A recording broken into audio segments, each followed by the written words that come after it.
Hola, bueno, ahora sí comencemos propiamente con los temas de ecología de poblaciones. El primer tema que vamos a tocar es la densoindependencia, que es un tema que vamos a desarrollar a lo largo de varias clases.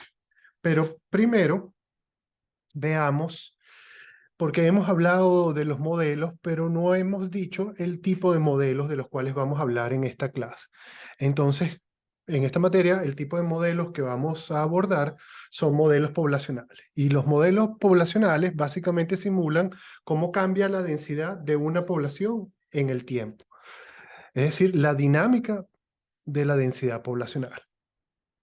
Dinámica hace referencia a los cambios que ocurren en alguna variable con el paso del tiempo. Y la densidad hace referencia al número de individuos que tiene una población, y esto referido a una área, alguna superficie. Si se trata de, por ejemplo, de organismos acuáticos, también puede ser a un volumen. Ahora, normalmente vamos a hablar de densidad y no vamos a hacer referencia a que esto significa, está vinculado a un área particular. Sin embargo, a pesar de que vamos a hablar de esta manera, es importante mantener en la cabeza que esto es algo importante, porque si yo, por ejemplo, les digo que en la urbanización en la cual ustedes viven hay 10 ratas, ustedes dirán, bueno, es una noticia tal vez desagradable, pero hasta ahí.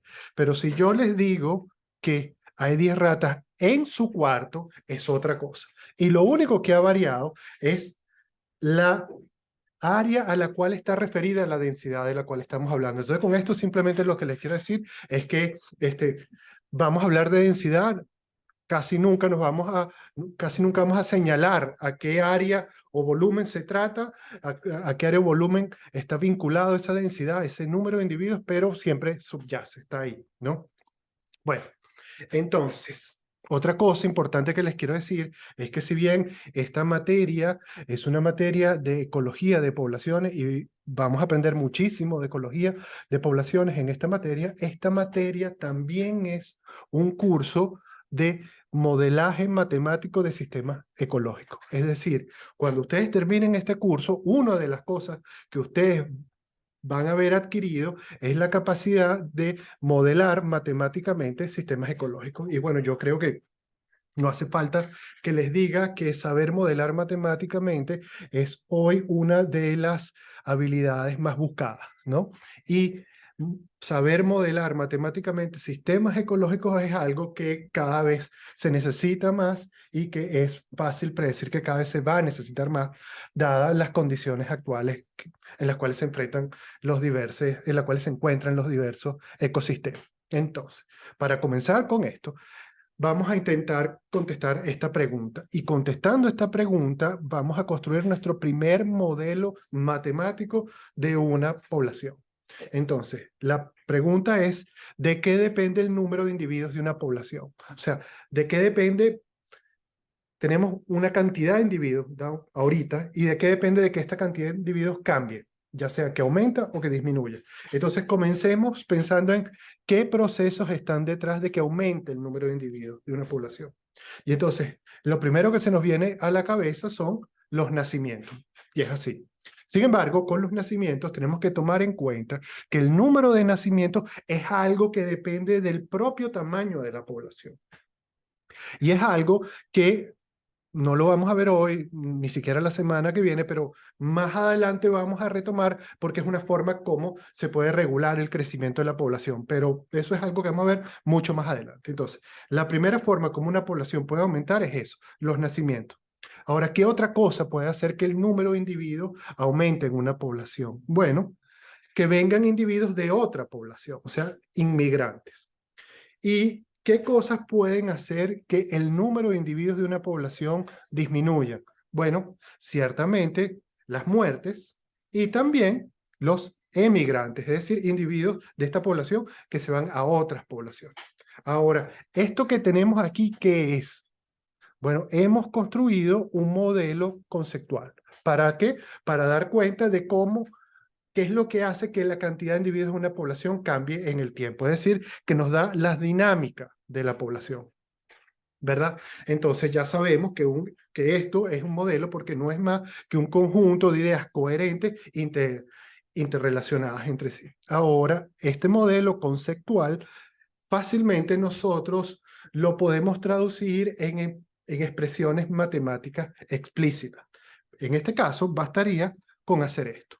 ¿Y esto qué es? Nos dice que la densidad en el próximo tiempo, ¿verdad? Porque recuérdense que lo que estamos intentando es ver cómo cambia el número de individuos, es decir, cómo cambia la densidad con el paso del tiempo. La densidad en el próximo tiempo, ¿de qué va a depender? Va a depender de la densidad en el tiempo anterior, más los nacimientos, menos las muertes, más los inmigrantes, menos los emigrantes. Es decir, aquí está explícitamente expresado todo lo que plantea el modelo conceptual. Entonces nos podemos quedar con este. Y de hecho, por ahora, para simplificarnos la vida, nos podemos olvidar de estos dos procesos, que vamos a retomar con muchísimo detalle y vamos a profundizar muchísimo en ellos, pero mucho más adelante en el curso. Por ahora, para mantener las cosas tan simples como sean posibles, pero no más, vamos a olvidarnos de estos dos. Y nos quedamos con esta expresión, ¿verdad? Ahora, esta expresión, bueno, fíjense que, bueno, densidad en el próximo tiempo, densidad actual, bueno, son... ¿Habrá alguna forma más sintética de representar esto? Bueno, ya matemáticamente no, pero sí podemos cambiar esto, estos nombres que tienen las diferentes partes de esta ecuación por simplemente letras, ¿verdad? Entonces, fíjense qué es lo que hemos hecho aquí. Entonces, fíjense que n, de aquí en adelante, en el curso, n va a representar la densidad, es decir, la cantidad de individuos que tiene la población en un momento dado. Ahora, vean ustedes que n presenta un subíndice, que es esta T que ustedes ven aquí. Esa T que hace referencia al tiempo actual. Es decir, esa es la densidad actual. La densidad futura, ¿a qué va a ser igual? Va a ser igual a n, que nos da la densidad, de t más 1. ¿Y este 1 qué es? Bueno, es un 1 abstracto que puede representar diferentes cosas, pero básicamente lo que representa es un paso en el tiempo. Ahora, ¿por qué puede representar diferentes cosas? Porque ustedes definen el tamaño de ese paso. Ese paso típicamente, por ejemplo, en evolución, casi siempre así, es una generación. Nosotros muchas veces vamos a utilizar ese paso como una generación, pero no necesariamente tiene que ser el tiempo de una generación. Eso es una decisión que se toma en función de la pregunta que se intenta contestar y sobre todo en función de la biología del organismo que estamos intentando simular con esta expresión, ¿no? Y luego que tenemos la B son los nacimientos y la D son las muertes. Entonces quedémonos ahora con esta expresión. ¿Sí? Ok, pero ¿de qué depende los nacimientos? Bueno, los nacimientos dependen de la cantidad de individuos que tiene la población. O sea, depende de N. ¿Y de qué depende las muertes? Bueno, también depende de quiénes se van a morir los individuos de la población. Es decir, que ambas cantidades están relacionadas con N. ¿Cómo se relacionan con N? De esta manera. ¿Esto qué es? Esto es la fecundidad. Esa B hace referencia a la fecundidad. Y esta D, ¿qué es? La probabilidad de morir. Ahora, por ahora, nosotros vamos a suponer que esos dos coeficientes que aparecen en colores ahí son constantes. Es decir, nosotros vamos a suponer que eso no cambia en el tiempo, ¿sí? Eso es tanto como decir que son parámetros. Un parámetro de una ecuación es una constante. Ahora, como son dos constantes, fíjense ustedes, si nosotros sacamos factor común nt, tenemos nt aquí y nt aquí. Si sacamos factor común nt, nos damos cuenta que nos queda dentro del paréntesis una diferencia entre dos constantes, y una diferencia entre dos constantes es otra constante. Entonces vamos a sustituir esto por una letra y vamos a poner la letra R. Entonces, ¿qué es R para nosotros? Es la diferencia entre B menos D. Chévere, quedémonos con esta expresión. Ahora, esta es una ecuación importante que vamos a utilizar mucho en el curso, que dentro de un par de clases vamos a retomar y que sobre ella vamos a construir muchas cosas, pero por ahora, para esta clase en particular, para hacernos las cosas más fáciles, vamos a hacerla aún más sintética. ¿Cómo podemos hacer esto? Bueno, una cosa que nos podemos dar cuenta es que aquí hay NT y aquí hay NT. Entonces podemos sacar NT factor común. ¿Y qué nos queda? Uno, que evidentemente es una constante, más otra constante. Es decir, la suma de dos constantes es otra constante y la podemos sustituir, y en este caso la vamos a sustituir por una letra griega que es lambda. ¿Y qué es lambda para nosotros? Bueno, ya sabemos que es 1 más r. Si ustedes quieren repasar esta deducción en un libro, les recomiendo los dos libros que aparecen en la parte inferior de la lámina. El libro que está abajo es el libro que más me gusta a mí, pero para profundizar, si por ejemplo ustedes quieren realmente aprender a simular matemáticamente procesos biológicos, yo les recomendaría ese libro, pero para comenzar, para hoy, les recomiendo más este de Alan Hastings, ¿verdad? Porque es una introducción más suave, menos matemática. Ok, bueno, entonces, ¿qué es lo que hemos deducido nosotros aquí? Nosotros hemos deducido el más simple de todos los modelos ecológicos, que es el modelo que simula el crecimiento geométrico, ¿verdad? Ya van a ver que ustedes conocen, están familiarizados con el crecimiento geométrico, pero en otra variante, vamos a decirlo así. Lo vamos a ver dentro de poco. Entonces, ¿qué es lo que tenemos nosotros? El crecimiento geométrico nos da la tasa de crecimiento discreta. Esto que sea discreta es algo importante que tiene que ver con cómo se concibe el tiempo, pero vamos a profundizar en eso, pero un poquito más adelante. Y entonces es la tasa de crecimiento máxima, ¿verdad? Bajo condiciones ideales. Esas condiciones ideales están relacionadas con el hecho de que estamos suponiendo que los coeficientes que determinan los nacimientos y las muertes son constantes. De hecho, por eso es que es ideal. Pero hay otras interpretaciones ecológicas que son son más fáciles de entender a qué se refiere con condiciones ideales. Esto lo que nos da es un crecimiento geométrico que es básicamente un crecimiento ilimitado y restringido. Y el modelo es el más simple de todos porque es un modelo que tiene un solo parámetro. De hecho, yo les diría que en todos los modelos, no solo ecológicos, sino biológicos, en alguno de sus componentes involucran el crecimiento geométrico que está luego modificado por otros componentes de esas ecuaciones. Entonces ya nosotros sabemos cómo leer esta ecuación. Esta es la densidad de la población en el siguiente tiempo. Esta es la densidad de la población actual y esto que está aquí es la tasa de crecimiento discreta per cápita, por cabeza, por individuo de la población. Es el modelo más básico de todos los modelos de la ecología. Viene directamente del modelo de Malthus, porque Malthus fue la primera persona que pensó que esto se podía utilizar para simular el crecimiento de una población, y como ustedes saben, ese ensayo en particular, o sea, el ensayo sobre el principio de las poblaciones de Malthus ha tenido una influencia gigantesca, gigantesca en Darwin, pero vean ustedes que también ha tenido una influencia gigantesca en la ecología. Este es un modelo que solamente determina el crecimiento o decrecimiento, ya vamos a ver bajo qué condiciones, de una población, y teóricamente,